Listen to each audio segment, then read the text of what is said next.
আর এই মুহূর্তে আমার জন্মদিন উপলক্ষে অনেক অতিথি এসছে, তার ভিতরে একজন আসছে। এই দেখুন, এটা কি এটা কি? এটা হচ্ছে আমার ছোট্ট বুনু, বুন্ডি, ঠিক আছে? তো এসছে খেতে। যেই শুনেছে মাটন হয়েছে বাড়িতে চলে এসছে পুলটি বটা দিয়ে।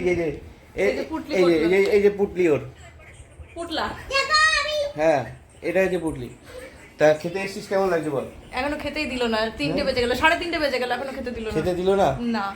তো আর খাস না, মুখ তো আস্তে আস্তে সেই এত বড় থালা হয়ে যাচ্ছে দিন দিন। কি সুন্দর ছোটোখাটোর ভিতরে ছিল।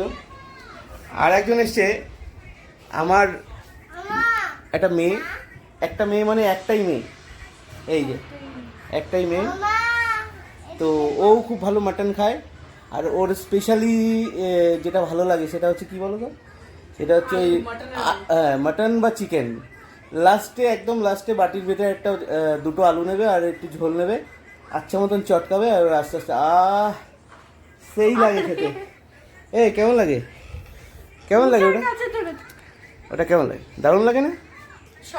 স্বর্গ স্বর্গ। তো এই আর একজন আছে, কোনো কিছু খেতে পছন্দ করে না, সেই হিসাবে বডির চেহারা দেখে বোঝা যাচ্ছে আপাতত। তো এদের চেহারা ভার্সেস এর চেহারা দেখা যাচ্ছে। এখনো কি খায়? ডিম খায়, কিন্তু খাওয়ার সাথে সাথে ও আর কি খায়? ওই যে ওই চাটনি মাটনি খায় না? আচার চাটনি, মানে মেন ভারী খাবার খায় না, তাই তো? আলুটাতে যেতে পারেনি এখন, না খায়। ও আলু রিসেন্টলি খাওয়া শুরু করেছে, কিন্তু এই যে হিরো এখনো পৌঁছায়নি। না, পৌঁছাচ্ছে, একটু উঠে দাঁড়াতে। উঠে দাঁড়াতে কি? উঠে দাঁড়া।